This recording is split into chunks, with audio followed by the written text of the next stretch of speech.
White Sox win. Is this team fun? Joey, I'm having fun. Is that allowed? I'm having fun. Is this allowed? It is a great time. Is this allowed? We're 500, baby. Second half, but 500, baby. A 50-game sample of 500 baseball? What is this, 2022? Let's go.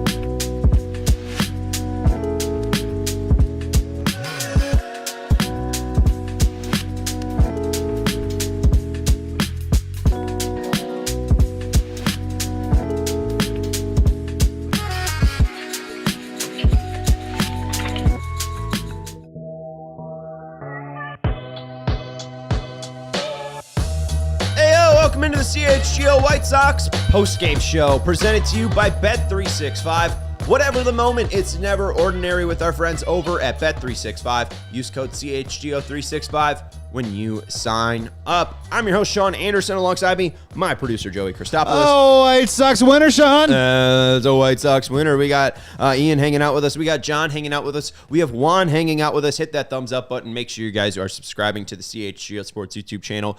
For the rest of the year, we'll be here on Tuesdays, Thursdays, and Sundays. So if you are looking for your White Sox fix, we have you covered here on CHGO. We are coming to you live after a White Sox winner 5-1 against the Tampa Rays. They are now 57-90 on the year. And let's answer Juan's entire string of questions right now. How many games are left? There's 15 games left. How many do they need to win to avoid 100 losses? 6. Right now, they sit 57-90, 15 games left. If they go 6-9, they will avoid 100 losses. They have games coming up against Cleveland in Cleveland. They're 2-8 against Cleveland this year. Then they will play Baltimore and San Diego in 2 3-game sets in Chicago. Those are the final home games of the year. So the 15th through the 21st are your final times to get out to guaranteed rate. And then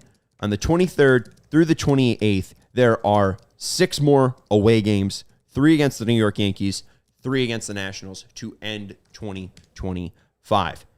Cleveland, only 2-8 against them this year.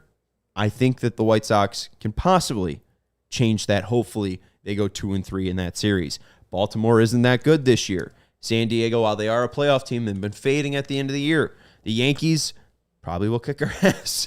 Then the Nationals have been fairly bad. And, I mean, your better pitcher is Mackenzie Gore, who you thought of dropping for your fantasy team. I don't know if that's a real sign of anything, but... Oh, it just means how good my fantasy team is, Sean. That's exactly what that means. Yeah. But it's very possible this team can go 6-9, mainly because in their last 11 games since August 31st, the team's 9-2. Their only losses, September 9th against Tampa in a 5-4 loss that they should have won. And then on Saturday, September 6th, they faced the AL Cy Young, Derek Skubal, who will win it for back-to-back years. There's some pretty good losses. It's not too bad. I have been having fun with this team. I said this on Tuesday. I'm going to say it again. If you haven't been watching this team and you have had a sour taste in your mouth as a White Sox fan since 2022, first of all, I don't blame you. Second of all, if you're checking out this podcast, welcome back. Ooh, welcome back. The good guys wear black, and they're back in black.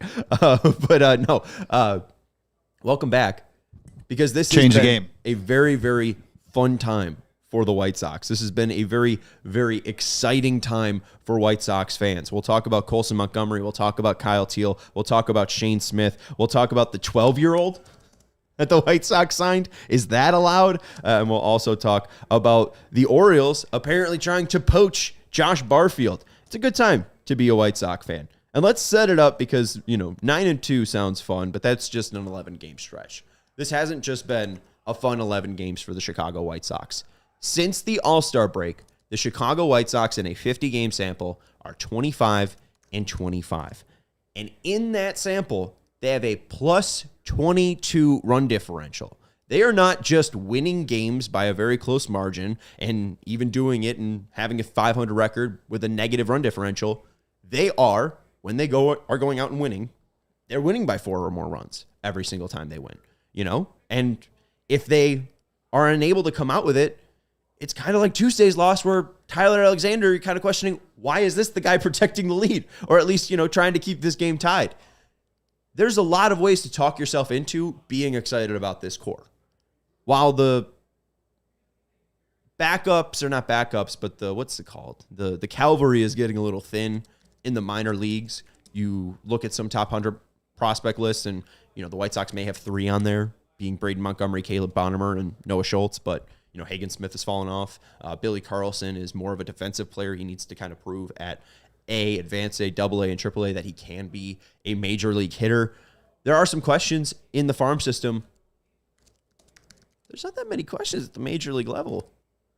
Your shortstop next year is Colson Montgomery, who gave you a 2-0 lead in the first inning. Colson Montgomery with a 2 RBI single. Your catcher is either going to be Edgar Caro or Kyle Teel, who came in and had a pinch hit RBI single to make it, I think, a 4-1 lead or 5-1 lead. Kyle Teel. Who's going to be your opening day starter? It's Shane Smith, who just, for 7th time this year, went out and gave you 5 innings of no earned runs. You look around the diamond, there's not that many more question marks. Center field, although, he may be injured, and that's the big question mark about him. Luis Robert Jr. will be manning center field to start the year and likely up until July if the White Sox are able to move him. Second base, I want to see Chase Meidroth there. I understand Leneen's been fun, and I know I don't want to take away fun from this team, and part of being 9-2 is the guy that's hit 20 homers. But I think Chase Meidroth is the future second baseman, at least for 2026. I mean, go look at that play that he made defensively today. Making that leaping, jumping, soaring play and that hot shot at second base. I don't think Leneen makes that play.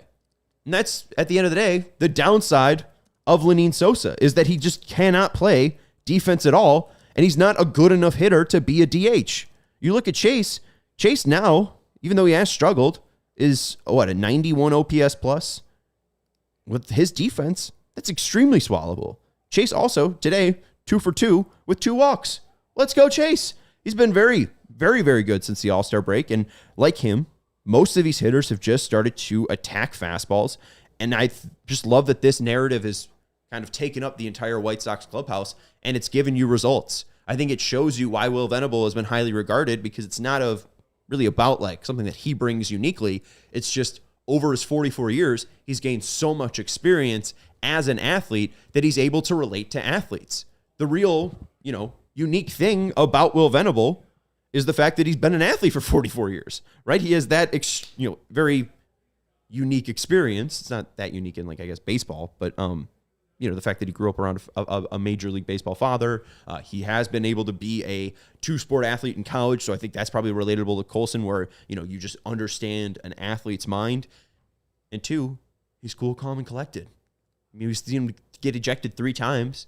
One of them was like a true outburst in Texas. The other one was kind of ho-hum, and he was more defending Marcus Timms. And the other one, he just walked up and he started talking. He's like, I really don't like your calls. And that got him ejected. Didn't even know he got ejected in the second.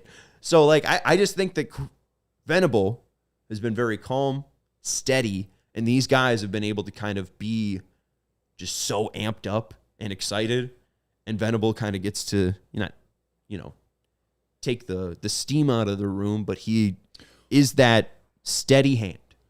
Well, I was going to say, he's kept the rig on the road is the other cliche, right? I mean, because we talked about a month and a half ago when all these kids were being called up, well, let's see what happens after the trade deadline, after Getz, jettisons and Adrian Hauser and a couple other people. Not as many people left the ball club as we thought was going to happen, but we did think that it might get a little rough, might get a little bleak around this time of year with a lot of young kids and a lot of just inexperienced and frankly, below average veteran players, especially in the bullpen.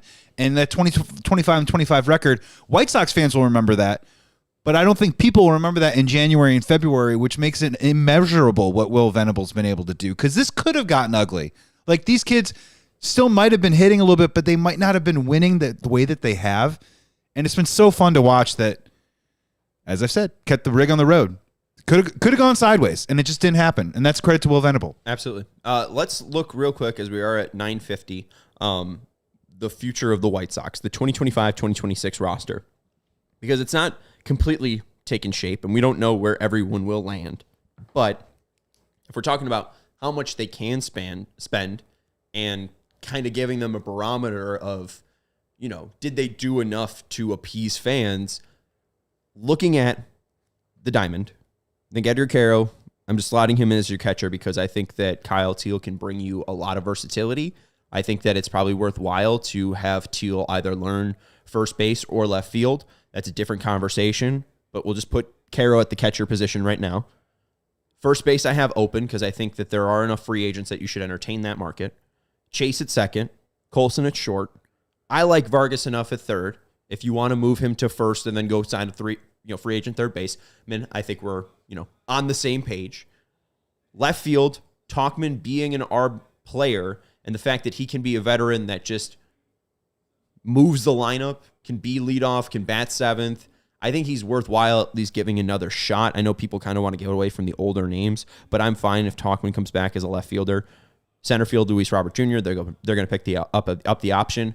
Right field with all the damn kids on the team, and I know he's now hurt and likely won't have any AFL time or even, Birmingham time. But I think I saw enough from Braden Montgomery. I think at least in spring training, he should be given the same runway that Colson Montgomery was given to try to win that job. I would hate for them not to be aggressive in the right field market because of that young player. But then again, if you're just going to have that guy in competition and in the word of mouth, I'm kind of just fine with giving him the open day job, right? It's kind of not even about a hemming and hawing. And I think with Colson, it was more injury that kept him from being the opening day shortstop. But if Braden Montgomery's not injured in spring training, he's 23, 24. Give him a shot. I don't think that, he's going to learn that much in AAA. He didn't get a huge sample in AA, but I saw enough from Cam Smith to kind of let the dice roll. And that's Houston trying to go for a playoff, berth, trying to replace Kyle Tucker. But you see there's so much development that can be gained from the Austin Slater. Yeah, the 400, 500 at-bats that you can get at the major league level if you just stick with it. All like the peaks and the valleys and the ups and downs and stuff. Like Braden Montgomery would greatly benefit from that a ton. Well, I saw a comparison that was funny. Chase, too, since the All-Star break, 308 average, 362 on base percentage, 415 slugging percentage. You know who I saw a comparison to? Matt Shaw, who, the talk with Cubs players or similar to the PCA last year was, just let him play. You're going to call him up. Don't send him down because that interrupts the actual growth and the experience. Progression is not linear, but then if you just completely cut off the line, then that just separates it completely. So I'm for that same idea with Matt Shaw, where I guess they sent him down briefly for AAA. Yeah, so like but you're making a really interesting point where there's an old adage of. First of all, let me start by saying that if the playing time is there at the major league level, just leave the kid up there. I think the old adage was you would send a guy down because he's got to work on his swing, he's got to work on some timing, all that other stuff. That did happen to Matt Shaw. He spent about 2.5 weeks down in the minor leagues and then came back up. He was fine for 7 days, but then went back down again. What I'm kind of getting at, though, is with a lot of these players, that still means Matt Shaw's been working on and making adjustments at the plate at the major league level all year long. You're almost kind of better off, as long as they don't completely tank and their confidence goes sideways, you're almost better off making those adjustments at the major league level and just dealing with the ups and downs, very much like a Chase Meidroth. Right. Of he was up, he went way down, and now he's coming back a little bit to maybe the middle ground of what we would expect from him at this point in his career, and he's doing it at the major league level, and I think that's important. And they've worked with Vargas. They worked with Robert, all at the major league level, on his swing. Ryan Fuller's around. If Braden Montgomery needs help, probably easiest for Ryan Fuller to help him at the major league level. I don't know. Whatever. Let's just go back to the 2025-2026 offseason look, because the outfield I do think is Tauchman, Robert, Montgomery. DH, I'd love to give a younger kid a playing time over Andrew Benintendi, so we'll talk about buyout, but right now I have Benny slotted as the DH. On the bench, I do have Teel. I have Brooks Baldwin. I think it's probably worth signing a right-handed veteran outfielder if you want that to be Michael A. Taylor, and just have him only face lefties and play, a plus defense. I don't think I'm against that. But right now, with I think probably 14 of the 26 spots filled out, 4 of the rotation spots, 3 of the relievers, 2 of the 4 bench spots, all of the starters besides first base, We're at $53.9 million, and I think they spent around $80 million this year. So I don't think it's out of the ballpark for at least, $30 to $40 million to be spent this offseason. And if they're not in that range, if they spend 28, I think we could probably be like, all right, well, they're close enough. And if they're over it, no one's going to be upset about that. But I do think that you should expect them to hand out at least a contract that is worth $10 million a year. I think that that's worth it at either first or third base, or if you feel like there's an outfielder that fits your corner, spend it on them. If it is a starter that you could see being a part of the White Sox for 3 to 4 years, go give him $10 million or whatever. Like I think that you can absolutely see clearly additions to the bullpen, but I think we'll see one contract exceed over $10 million, which is exciting to see. And I think part of it is the 9-2 since August, the 25-25 since the All-Star break. I think Chris Getz has proven to Jerry Reinsdorf that he was the right guy. He has a plan in place, and I think Chris Getz was very excited to get the news about the 12-year-old Dominican signed. We'll talk about that after the break. We have to take a break here on the CHGO White Sox postgame show presented to you by Bet365. If you have any thoughts, let us know in the comments. We'll see you in 2.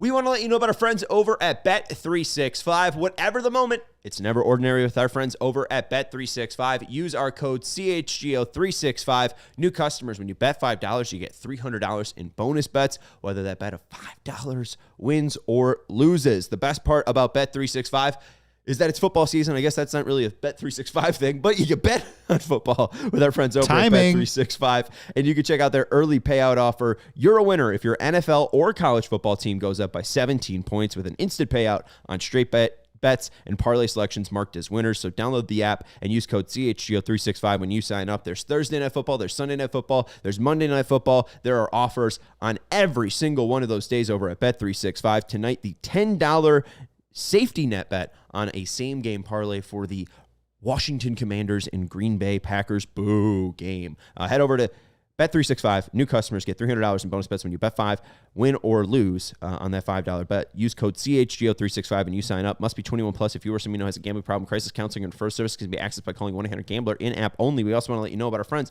over at RC. I love RC Cola. I'll tell you what. I always knew RC, but I didn't really know RC, and I really have gotten to know RC by drinking the zero sugar. RC Cola is no trends, no gimmicks, and no glow-ups. It's an OG cola in a world of spineless sodas. They haven't changed their stripes since 1905 because it didn't need to, but they have added the zero sugar. All right, I think that's at least new since 1905. And let's be honest, hey, not every invention's a bad one. Zero sugar pop, that's pretty good. This is become my new favorite cola. I'm a big cola drinker. I really like switching it up with our friends over at RC. This is going to be my new cola. RC Cola tastes like a punch in the thirst. Do yourself a favor. Grab some RC at your local store. Stock up for all your end-of-summer parties, back-to-school celebrations, or watching the game. RC is the move for whatever you're doing. So this has kind of become my studio. And just to let you know, I got 2 empties here. I mean, I also have a full one here. So you also have a clean pair of pants back there, too, just in case. I don't. Sleeping bag. See, I never worked on yes and. What am I supposed to say with yes and? You're supposed to say, okay, yes, I have a pair of pants. Yes, I'm paying the $1,000 a month because for of this. The flood we have to walk through. Our basement's flooded. We were doing a show here the other day. I think it was Blackhawks, and they're like, "Look at where are all these McDonald's cans and RC Cola cans from?" And I'm like, "You're in Sean's house. Yeah. Do not respect." Sean's house. And all those fast food cups are going to slowly just be pushed out by RC, and I'm going to build a mountain. I'm going to build a sword of RC Zero Sugar. Hit that thumbs up button if you haven't already. John in the chat saying, wait, we signed a 12-year-old. Yes and no, and we'll talk about it later, but not now. We got to let you know about our friends over at Four Seasons. Four Seasons Heating, Cooling, Air Conditioning, and Plumbing. They are your experts if you are ever in need. Call 866 Four Seasons, nights, weekends, holidays. There will never be an extra charge. They are here to help you. Check them out over at fourseasonsheatingcooling.com for all their special offers and money-saving coupons. That's fourseasonsheatingcooling.com. Your trusted local experts are Four Seasons Heating, Air Conditioning, Plumbing, and Electric. Let's take the temp. Obviously, I'm having fun. We talked about this recently. This team has kind of even gotten past fun bad. And I don't want to say that this team's good. So let's have a little conversation about the actual temperature bar, right? So here is Colorado. It's bad, right? That's as bad as you can get. Past that was where we were last year. I was going to say, somewhere off screen, the temperature of Mars, that's where we were last year. The glass is shattered. The liquid mercury has expanded past the actual glass, and that's where the White Sox were. Fun Bat's here, and that's like June, July, before it became 50 games. Like right before Colson came up, and they're like, wow, they're calling up a lot of kids this year. They call up 8, 9, 10 guys. Here would be good. Yeah. The Sox are here. BC, before Colson. They're still here. They're still okay. Yeah, this is current day. Oh, okay. Because now they could have just still been Fun Bad with Colson, right? I mean, Colson, but he's hit 18 homers and is the greatest shortstop ever. And that's, obviously no 49 fluff. RBIs in like 52 games. I think it's 149 in 12 games, right? It's something crazy. Numbers don't matter. He's amazing. But fun does not equal good. And good doesn't equal fun. Right now, the White Sox are fun because they're exceeding their expectations that were nothing, that were complete zilch before the year. And they're not only just, competing in games, and they're not just having some success with their young kids. Their young kids are having so much success, it's driving them to win. I never thought there would be a 50-game stretch of 500 baseball from the White Sox. If they're able to somehow go, 8-7 for the last 15? Over 500? Like, what are we talking about there? A 65-game stretch where they're 25 plus 8, 33 and 32. It's a good team. And finish as a team in top 4, top 5, top 6 offensive categories. Right. Well, especially since the All-Star break. I mean, so it's not like, how are they doing it? They're winning 2-1. No. They've scored the 5th most runs since the All-Star break. They've been pounding teams and getting pretty decent starting pitching, and all the young kids are playing in the heart of the lineup. And, a lot of the fun can be soured quickly, and we learned that with 2019, 2020, where quickly those fun expectations are no longer the bar, and they have to be a playoff team, and then that playoff team has to become a championship contender. So what I'm saying is right now, you're kind of in the perfect zone. Right now, we are in Earth's orbit. This is a habitable planet. Everything is nice. This is like, fairly early on. The air is nice here. Not a lot of pollution. I guess septic's an issue, but hey, we'll figure that out. It's up from the sewer. Years. But like right now, this is before society really takes a hold and really, drags things out of proportion. Have fun with this team is basically what I'm trying to say. There's 15 games left, and this is, the time where they're going to be young. This is before they get paid. This is before the kind of slander starts getting piled on because make a music video. Right. Yeah. I mean, hey, if Colson hits 20 homers this year and then never hits 20 again, what are we going to hear? Like, there's another Joe Borchard and there's another Luis Robert Jr. It'll be the one-hit wonder flash in the pan thing. Right now, these guys are fun. And I'm just, again, trying to urge you, if you have had a bad taste in your mouth, there's 6 more home games. There's 15 more games to watch. At least tune into another Shane Smith start and watch the fun that has been happening with the White Sox. And 2, you look at their record, 57-90. You look at the Pythagorean win theorem, which takes runs scored and runs allowed and tries to more balance out the win-loss record. The Sox would be projected to be 65-81. And now, if you actually took their Pythagorean win theorem post All-Star break, I think they're probably closer to like a 28-21 team or something like that, 29-21 team. Like this team, especially in the AL Central, with how weak the Twins are, with how up and down the Guardians can be, with how up and down the Royals can be, they could have a very surprising next year if they're aggressive enough in the offseason where they could be like second place in the AL Central. Yeah, if they had a league average bullpen, I would be really curious to see what their record would have been like. They're like league average right now, which I know is surprising. They're terrible in high leverage, but if they were better in high leverage and they had this kind of average bullpen, they really They win games. Yeah, I know. It's like I don't think they have a standard 6-out formula in the 8th or 9th inning right now. I mean, it's Leisure and Taylor, and both of those guys are still like, they're a chair at a restaurant where the front one's a little bit high up and the back one's a little bit high up. So you're just going boom, boom. So erky. So I want to ask you a question. It's kind of a sports segmenty type question, but it alludes to what you're talking about in the first half when we talk about Chris Getz and this upcoming offseason. I'm going to phrase it to you like this and just answer how you feel. Do you feel like Chris Getz owes it to this current core of people, this group of players next year, to try and add on either third base, first base, or starting pitching? Wrong question. Chris Getz does not control the money. Chris Getz is trying to do his best right now to convince Jerry Reinsdorf that, hey, my plan is working and you need to spend on this team.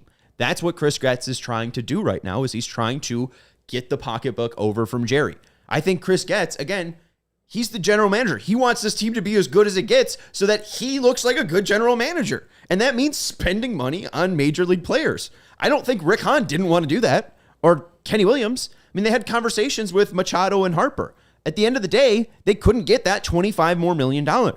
And either that's Rick Hahn not being able to sell Jerry Reinsdorf and being a bad businessman, or that's Jerry Reinsdorf penny pinching. And at the end of the day, Chris Getz is either going to have to convince Jerry Reinsdorf, or we're going to deal with the same crap again. So right now, when Louis saying, let's say they finish 63 and 99, what would be the expectations for next year?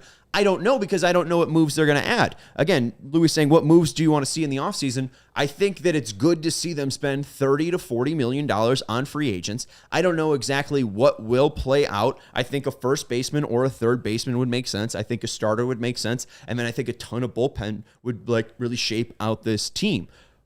At the end of the day, though, if they go 81 and 81, if they go 75 and whatever, I'm probably pretty happy. As long 100%. As it's not, a loss record with the 90 in it. My only slight counter to the difference between Getz, Kenny Williams, and Rick Hahn is that I think Chris Getz, and I'm purely speculating, I just think in this year specifically, I think he is earning points within the organization of squeezing as much value out of the dollars that he is given, as opposed to Rick Hahn and Kenny wanting to go out and spend these guys. So I get it. Chris Getz is earning points for doing his job correctly with the money that he has. My question is, and you're right though, it really will come down to ownership though, of like, will they make us do one more year of, we really loved what we saw and we just want to keep developing these guys and see where we go? Or would they want to maybe push a little bit more and try and get a couple of veteran guys to stabilize this core, stabilize the rotation, and get a little bit closer? Because I'm a big proponent of, when you are a young player in this league, I think winning at least sometimes at a moderate level can help accelerate your development. Yeah, I don't disagree with that. But again, and I don't think Chris Getz disagrees with that. It's ownership. More about how this team wants to operate, and what the comments from Chris Getz and Brian Bannister have been are alluding more to a team built in the vein of a Miami, a Tampa, or a Milwaukee, and not in the vein of a New York team. So I really can't say like, yeah, they're going to be in it for Kyle Tucker. Like, two $10 million players though. But that's kind of two $10 million players though. You said I would expect one. Again, that's all about how Chris Getz wants to spend his money and how he values free agents. The free agent pool isn't even that interesting. So I don't really even know if I don't think it's wrong to spend $10 million per year on two players. If that's how he wants to spend, sure. I don't know how they're going to view the free agent pool come the end of the year. I like Naylor, but also I don't like Naylor because he's like 33 and his bat speed's only going to fall off from here. Bregman could be interesting if he declines, but Bregman also probably is going to make too much money. We got to get closer to the end of the season. And shout out to Blair asking a very normal question. Favorite baseball movie? I'll say Sandlot or Rookie of the Year, and I think that's mainly because I'm a 90s kid. You could just play Mike and the Mechanics' Get Up, or what is it? Get up and do something. Don't make me sing this. So Rookie of the Year. What about you? Favorite all time? Oh, man, that's really tough. I mean, 1A, 1B is probably Field of Dreams or Major League. I got a lot of love for The Natural. Also, love Rookie of the Year very deeply. So, well, there's always a baseball movie to watch. Hit that thumbs up button. Juan says, I would think so. Aim for 500. We need a couple of decent signings. I mean, they're gonna need to figure out the rotation. I think that Smith is locked in as the opening day starter. I think they want to give him as much rope as possible. A kid going out and proving himself with no AAA innings and being this good, being an all-star, even having the innings max that he hit, taking the IL stint in Pittsburgh, and even his post IL stint, he's been really good. So I think Smith is the ace. I'm putting that in quotes, ace of the staff. I think either one of Martin, Cannon, or Burke will be in the rotation. If I had to guess, I think Martin and Burke are in the rotation. I wouldn't be surprised to see a reunion with Martin Perez. I think they still buy him out for the $1.5 million, making his 2025 salary $5 million. And I think they work out another deal maybe similar to what they just signed to bring back Martin Perez. And then I think you're probably going to get another starter. Who that is, I'm unsure. It's more about scouting like past relationships and the stuff. I think you're going to look for them to either try to find somebody that they can develop a changeup or a sinker with, because that's been some of the success that they've had right now. And if you're trying to get max return on the money you're spent, you're trying to make that player not only who they've been, but even a little bit better. So I think that's what at least Brian Bannister will look for. So that's the guess. And then, relievers. And I don't even know if they're going to go get a Devin Williams, right? I think that's the best name out on the market, but I think that they will at least be aggressive to get somebody that has had some experience saving games, whether that be for the 7th, 8th, or 9th. We have to take a break here on the CHGO White Sox postgame show. Hit that thumbs up button and make sure you let us know what you're thinking in the chat. So we have to take a 2-minute break here. We'll see you soon. Ray Chevrolet in Fox Lake is slashing prices on new cars and giving you big savings all month long. Coming today to shop the model year end sales event and drive home with employee pricing on every new Chevrolet model. You can get $3,000 to $11,000 off MSRP, or you can check out their selection of over 125 vehicles priced under $20,000. With one of Chicagoland's largest Chevy inventories, you're sure to find the perfect vehicle for you, and it's one of the top-selling Chevy dealers in the Midwest. Ray is able to keep their prices competitive, so you'll get a great deal. Plus, you have Ray's price promise in your back pocket, meaning you could shop confidently. The price you see is the price you get with our good friends over at Ray. Don't miss out on the model year end sales event going on all month long for employee pricing on every new Chevrolet model. Shop Ray Chevrolet in Fox Lake or at raychevrolet.com. They've been serving the community since 1963. Together, let's drive. And here's a website that I will be visiting tonight with my wife. Shady Rays is the place that you need to be when you break your sunglasses. I had some cheap ones. I bought them in a hurry. I was on a road trip. I needed some sunglasses in a pinch. And within a week, they have snapped and they have broken. And I need to replenish my Shady Rays because I lost my last pair. And that's on me. And I've already asked our guy Chris Pankow for a replacement. I feel like it's just on me to buy this one. And I'm very excited to go back to Shady Rays. I need sunglasses. I know that these sunglasses will last me a very long time. I've had my pair of sunglasses, or I had my pair for over 3 years. And then I just left them in a park one day. I know that Shady Rays are dependable, trustable, and, they look good. Head over to Shady Rays. They're eyewear that have your back. And if you do lose or break them, even on day one, Shady Rays will send you a brand new pair. No guilt trip. Just replacements. Check them out at shadyrays.com. Use code CHGO for 35% off polarized sunglasses. Try for yourself the shades rated 5 stars by over 30,000 people. Welcome back to the CHGO White Sox postgame show. We have 34 people watching, 12 likes. If you haven't hit that thumbs up button, hit that thumbs up button. Appreciate you guys hanging out with us. Let's go to Louie real quick. Schultz and Hagen playing in winter or Arizona leagues in the offseason? No, Hagen is. Schultz was supposed to, but Schultz has been shut down with a knee injury. So no more Noah in Charlotte and no Noah in the AFL. So that would be nice, was part of their plan, but a swing on a miss. Louis also said, I said on CHGO Bulls, Jerry has officially handed out his second $100 million contract between his two teams. Can we just get one on the south side? No, and it's mainly because while there is no salary cap in baseball, that allows Jerry Reinsdorf to stay at the price range that he's comfortable with. In the NBA, for a player like Josh Giddey, they were forced really to give him that number. You know that they wanted to stay around 480 or 488. They had to go up $12 million to even get to that $100 million number. And, you know, I think like 76 players make more money than Josh Giddey. That like number isn't even that like crazy at the end of the day. So, you know, it's just more about getting used to what the new numbers look like in modern day baseball and modern day basketball, because you've been owning a team for 41 years or, you know, 30 plus years on the Bull side. Sage O'Maddox saying, what about pen guys like Ryan Heasley or Kyle Finnegan? Heasley is interesting. Or Helsley. I don't know exactly. Yeah, it's Ryan Helsley. Helsley, my bad. It's all good. I don't watch Cardinals baseball, and I don't watch Mets baseball. Spelling is semantic. He's iffy because obviously the numbers haven't looked good. He's been terrible in New York, 11.08 ERA. Maybe that's a good like bounce back number, but it seems like his fastball has just completely dropped off. I don't think that he's a guy that I want to take a shot on. Maybe again, he's like been so bad that that ends up being worth it. But I could even see him being injured. I don't really think that he's got the same life that he had back, you know, when he was really being effective with the Cardinals. I like Finnegan a lot. You look at his, you know, miles per hour, and he's still around 100. So maybe it's worth a shot for Heasley. I mean, maybe that's, you know, Brian Bannister's talked about those guys being bounce back, you know, wanting to be on bounce back guys. So maybe Helsley's that. You like Finnegan? I do like Finnegan, just for a couple of reasons. One, he's going to be cheap. Two, he has just a lot of experience handling ninth innings. And then three, obviously, since his trade over to Detroit, I haven't checked in a week or so, but he's been pretty good in the second half for Detroit since he hasn't came allowed over. to run. Yeah, and is that good? He's hurt right now. He's on the IL right now, which isn't great.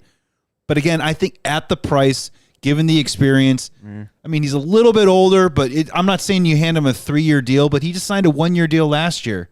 He's not a guy that I like as a closer.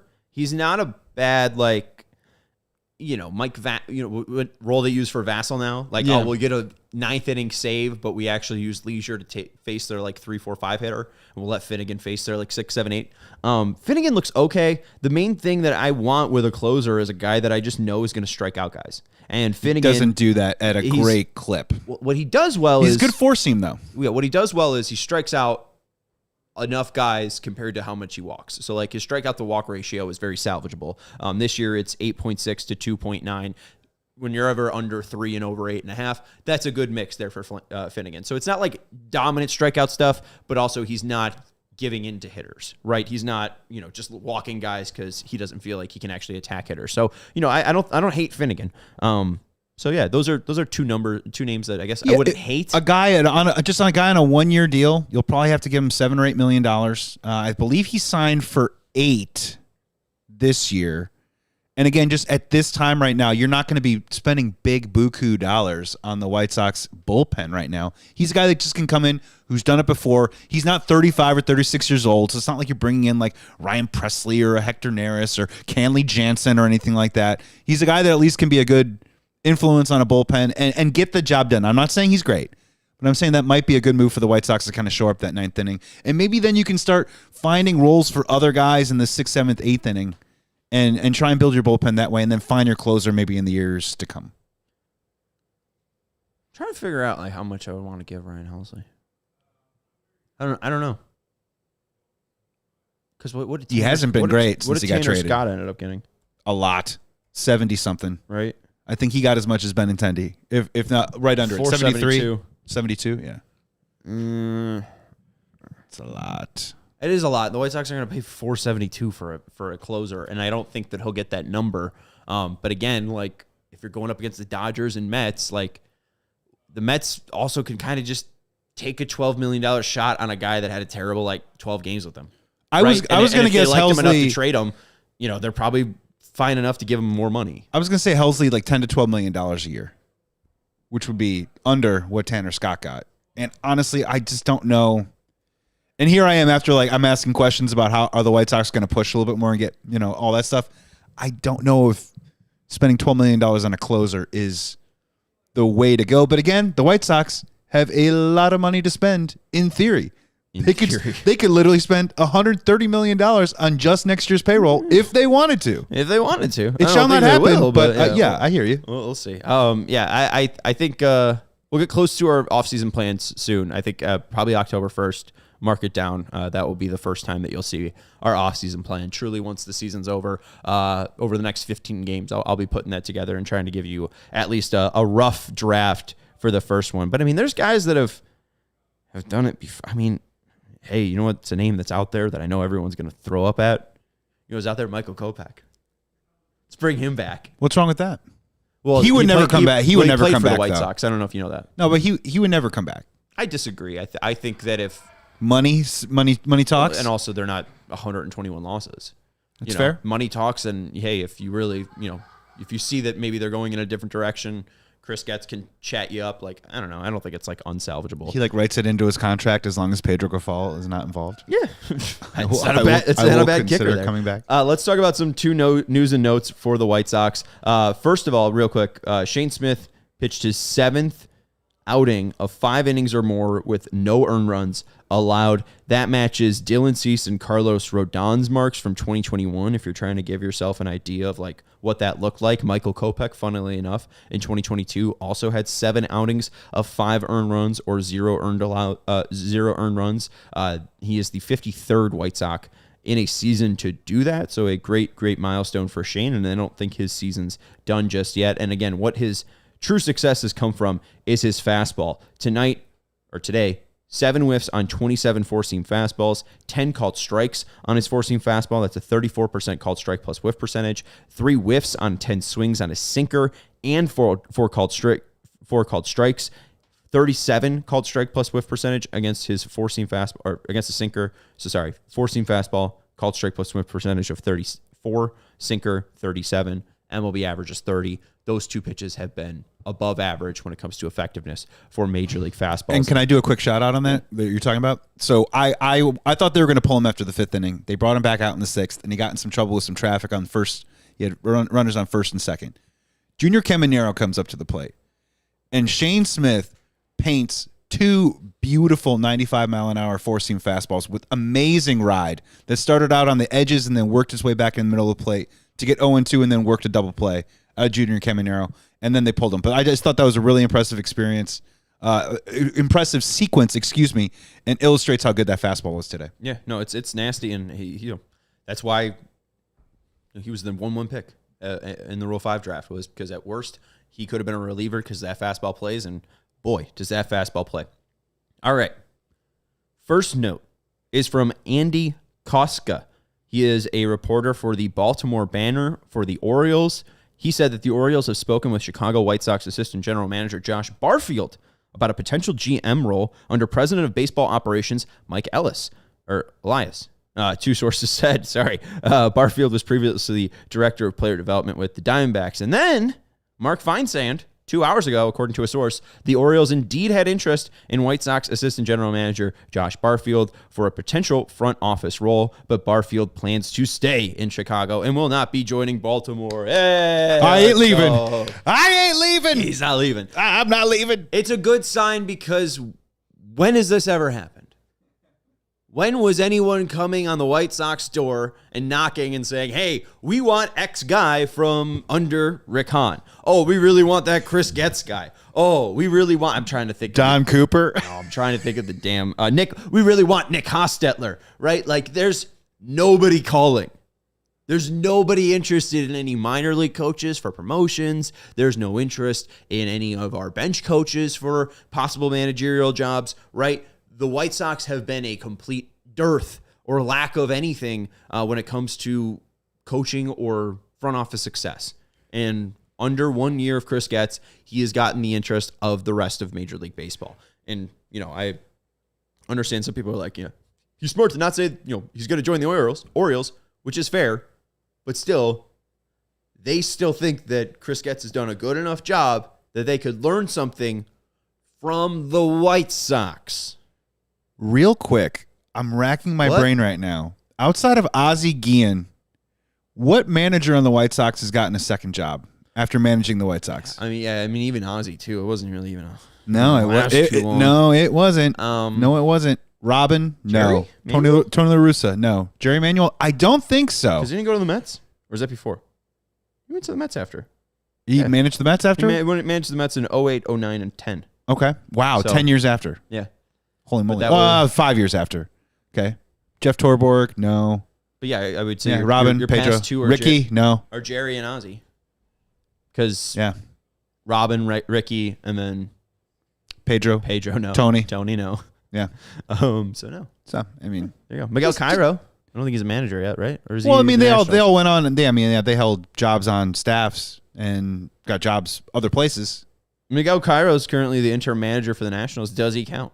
Ooh, wow, that just busted. No. Just busted that trivia question. But anyways, let's move on to the other story. I just think that, hey, it's a good sign to see. And Bobby's saying White Sox avoiding 100 losses this year would be beautiful. And he's also mentioning that Ozzie got traded, which is fair. But again, he still managed. So I think it's at least, part of the vibe. The Marlins wanted him enough to be their manager, whether that was just to relate to the Cuban population in Miami for their new stadium. That's probably it. I don't even know if it was about his ability to manage. Let's get into the other story, though. This is from Francis Romero. Francis is a baseball and sports writer, and I believe he is based out of the Dominican. He's based out of the United States. But he is really intapped with the international markets, specifically Cuba, Puerto Rico, and the Dominican Republic. He is reporting that the White Sox are expected to sign Dominican shortstop prospect Braston, Braston, Basker, Basker. He could sign for a record $6 million as early as January 15th, 2033, which is right in the Ishbia timeline. And why can he only sign in 5 years, Joey? Because he's currently child labor laws? 12. He's a 12-year-old. And as weird as this sounds, this is what the White Sox should be doing. Basker was previously tied to the Yankees, but the pre-agreement did fall through, and the White Sox have been able to swoop him up. Basker currently stands at 5'7", 140. You'd assume he'd grow. My God. Because he's 12.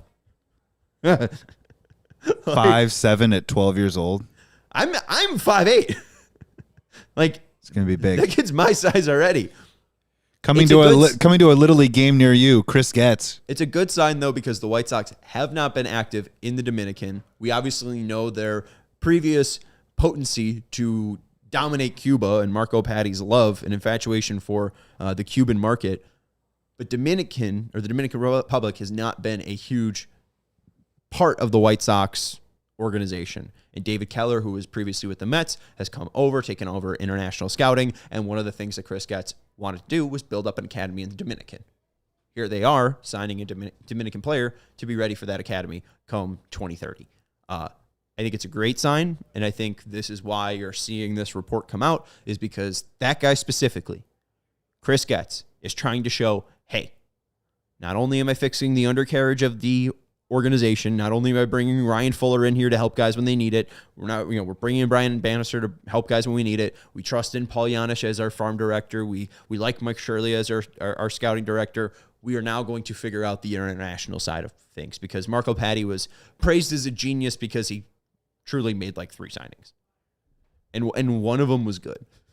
He didn't even get Moncada or Eloy. Those are all in trades.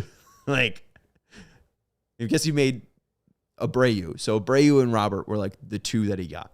Outside of that, there wasn't really a swing and a miss. And Louis saying, I don't know if I can get excited about maybe signing 12-year-olds. But the thing is that everyone else is doing it. And all it is showing you is that the White Sox are no longer in the Stone Age, that the White Sox are a modern baseball team. You don't have to get excited. I have no idea if Basker will ever play with the White Sox. It's just more showing you that they are trying to take a step forward, which is what we've all wanted to see. And if they take more step forwards, I think it's more likely that this team can have higher expectations in 2026 and 2027. They are trying to fix what has held them back for so long, and that is the true support of a Major League Baseball organization, coming from 17-year-olds in the Dominican to 23-year-olds straight out of college, to guys you just brought over to trade or picked up like Adrian Hauser, right? Like they are trying to help every single type of ball player, and I think that's a great sign for the future of the Chicago White Sox. Hit that thumbs up button. Make sure you're subscribing to the CHGO Sports YouTube channel. We are here with a post-game show every Sunday, Tuesday, and Thursday. 15 more games left in the 2025 White Sox season. They currently are 57-90, 6-9 to avoid 100 losses. Can they do it? CHGO will be here with you for the rest of the year. Bye. We all silly like the mayor.